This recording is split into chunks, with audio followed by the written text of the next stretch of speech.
everybody. Hey, everybody. This is Long John, Mr. Butch, out at the Moore Branch, coming to you this week for pirates. I've got my trusty pal up here on my chair because he did not want to perch on my shoulder, and I can't see without my glasses, so my patch is on my head. And I've got my friend Pirate Fred with me. So I am ready to talk about some reading this next to the last week of our summer reading. So, and with me is my pal from downtown. Hi, Miss Rhodes here from the Main Library. So glad y'all could join us today. Good to be with you, Mr. Butch. Good to be Ready to with talk you. about reading. I got some pirate books.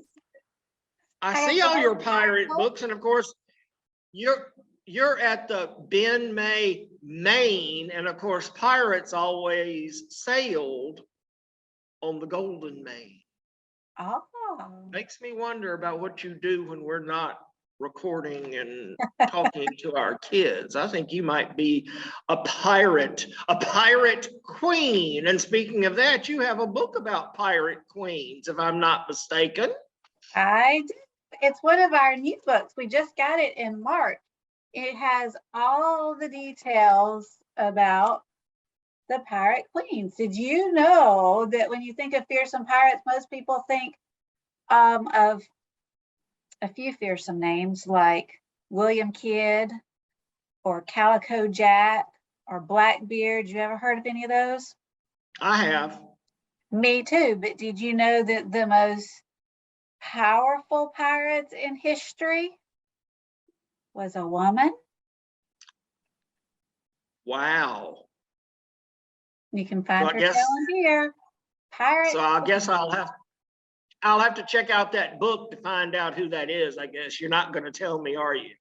There are 6 pirate queens in here that are worth reading about. It has a map of the globe with all the places that they did their pirating and bright pictures. I love the format that you can read, go back and forth and read one and then go read the other one and then compare them and go back and forth. And the bright art and some of their shrewd moves that they made. It's a really cool book, but I think you should read it to find out about the pirate queens. I'm going to have to read that one. I bet we have it here too. I just didn't pull that one. When I was pulling some books, I pulled a couple of older books, but there's some of my favorites like Pirates Go to School. And it is so neat. It's about, can they behave? It says pirates and their parrots go to school, and it's time to hang up their swords and have fun. They learn reading and math, and they bring their pirate treasure for show and tell. For pirates, going to school is as much fun as a game of walking the plank. Wow. All right. To make it doubly exciting, you could read Piratosaurus. Not only are there pirates, but there are dinosaurs. The pirates are dinosaurs. And it's told from the perspective of this newest pirate. He's trying to make his way and become part of the crew. And there's more than one pirate crew, and will he be able to join them? Will he have to walk the plank? Will he fit in? How's it going to go? You'll have to read it to find out. Piratosaurus by Josh Funk. Does he really need a sword with those teeth? I tell you, whoo.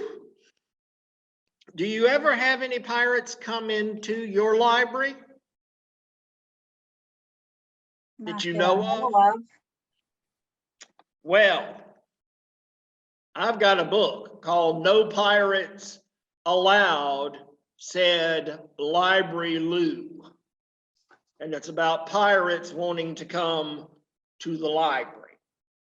And it is very, very funny. It is a very, very good book. As you can tell, he doesn't look like he would listen to her, but it looks like she's sort of in charge at her library. So she's not going to let them just do anything they want to. So no pirates allowed. Yeah. What now? I like that determined look on her face. She's not backing down. No, she For her is not. library. Not at all. Not at all. Now, we're still getting our points and we're still our minutes and getting our prizes. And we have 2 more weeks. We have this week and next week. When do they have to have their forms turned in by? Are we giving them some extra time after that, or we're going to have to let them know this next week? As far as I know, July 31st. So July 31st, they have to turn their forms in to be eligible for the drawings. That way we can go ahead and get the drawings done before school gets going into full swing so that you can come by the library and get your prizes when you've won it. So remember, fill out those forms and bring them in so you can get your prizes and you can get entered into the drawing at the end of the summer. So by July 31st, those need to be turned in. Right. And if by any chance you have not registered yet, you can go to slc.mobilepubliclibrary.org here. And there's a link for children and teens. You can register online here. For adults, you can register online by clicking right here online, or you can register in person at your favorite Mobile Public Library location. Absolutely. And we have, of course, I'm going to have them today. Ron Anglin the Juggler is going to be going to all the different locations this week. He's always a lot of fun. Quite a catch. He's a character, let me tell you. Yes. I really enjoy him. And then the week after that, our very last week, it's Kit the Bubble Lady is going to be with us. So our last 2 programs are really super big programs that we're having here at the library. That last week, of course, I have my Harry Potter week that week here just at the Moore branch. And there it is, the Bubble Lady Kit. And there's Ron Anglin right there. He's going to be with us this week. And you can never tell what he's going to get up to. He's from Georgia, just like Mr. Butch. And when you go to slc.mobilepubliclibrary.org and you scroll down under special performers, we're at this next to the last week here. You can click on times and locations, and then the last week you can click on the times and locations next to Bubble Lady Kit Killingsworth, and you can see her times. So that's right. There's the juggler Ron Anglin, and all the times that you have, all the chances you have to see him, the times and locations. Yeah, 3 o'clock at my place this afternoon is going to be Ron Anglin. So I'm always have the Monday things, and of course you have them on Wednesdays is when I have them on Wednesdays at 11, but you can also catch them at the West Regional Library on Tuesdays at 10 and 11, the Grand Bay Library at 2, the Virginia Dillard Smith Tubmanville Branch Library on Wednesdays at 1, and the Parkway Branch Library on Wednesdays at 3. Absolutely. So plenty of chances to see Juggler Ron Anglin doing his Quite a Catch program. All right, so get all those forms in. Remember, July 31st, and look at this book. There was an old pirate who swallowed a fish. Now, Mr. Butch, is that similar to There Was an Old Lady Who Swallowed a Fly? Yes, it is. Boy. Except I love this artwork too. It is so good, and it's about him swallowing a fish, just like the old lady that swallowed a fly. It's going to start out with, I know an old pirate who swallowed a fish. I don't know why. Look at the drawings. I like that. He swallowed a fish. With a swoosh and a swish, down went the fish. Blimey, but that fish was slimy. Why did he swallow it? I don't know. Yo ho ho, watch his belly grow. So yes. That's a real. Perhaps he swallowed it because his sister read him a pirate ghost story.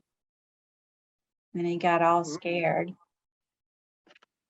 This one just says pirates, but it was dark. It's about Max and his sister on a dark and rainy night. And she has the bright idea to read a deliciously scary story of pirate Jose Gasper. And together, Max and Ellery, that's his sister, venture into Casper's creepy world. And Max doesn't like it one bit. So maybe he swallowed a fish. That sounds scary. I have so many good pirate books this week. I bet that Ron Anglin is going to throw some pirate stuff into his show too. You'll have to let me know. You can give me the scoop before my show on Wednesday, or are you gonna make me wait and see? I will let you know, and you almost said it. I'll give you the lowdown on what's going on. Ooh, a chapter book. So ooh. I was looking for some chapter books as well that have pirates, and I came across, which I had forgot about reading, but this is a really cute story from the Magic Tree House. Pirates Past Noon, and it's a treasure trove of trouble for Jack and Annie. And will they discover buried treasure, or will they be forced to walk the plank? Have to read to find. And I've already read to find out, and it's such a cute story. I really liked it. I hope you like it too. And do you like How to Train Your Dragon? Oh yes, one of my favorites. Yeah. Did you know that there's a How to Train Your Dragon that's a How to Be a Pirate? It's book 2. Is he going to train Hiccup how to be Hiccup's going to train Toothless how to be a pirate? When Hiccup finds a coffin at sea, he opens it to discover a riddle that will lead to treasures, and the world's greatest pirate happens to be Hiccup's ancestor. So they're going to set out on a treasure hunt, and Hiccup and his friends must master the art of sword fighting, because how else can they escape from an island of homicidal dragons? I mean, we got pirate dinosaurs, pirate dragons. Ooh, I didn't know there were so many different types of pirates everywhere. We got pirate queens that you were telling me about. I only knew of one lady pirate, and you're telling me about 5 more on top of the one I already knew. Of course, the most famous pirate around this area was Jean Lafitte. You know, he was a pirate, and he helped at the Battle of New Orleans during the War of 1812. So we've even had a pirate just right down the coast here from where we are. I wouldn't be surprised if he didn't come into Mobile Bay at one time or another. Right. I don't know that. Don't know it, but it wouldn't surprise me. Wouldn't surprise me at all. It's an interesting topic for reading this week, pirates. Yes, well, it goes right along with our oceans of possibilities. Pirates are on the ocean, especially the old type of pirates we're talking about. Arr. Right. Why don't you share with us in the comments your favorite pirate books that you're reading this summer, or your Oceans of Possibility books? We'd love to hear your book suggestions. Any of them. Any of them. And we look forward to talking to you again next week. This is Mr. Butch from the Moore Branch. And Miss Rhodes from the Ben May Main Library. We'll see you next time, and we hope to see you in the programs between now and then. Bye, guys. Arr.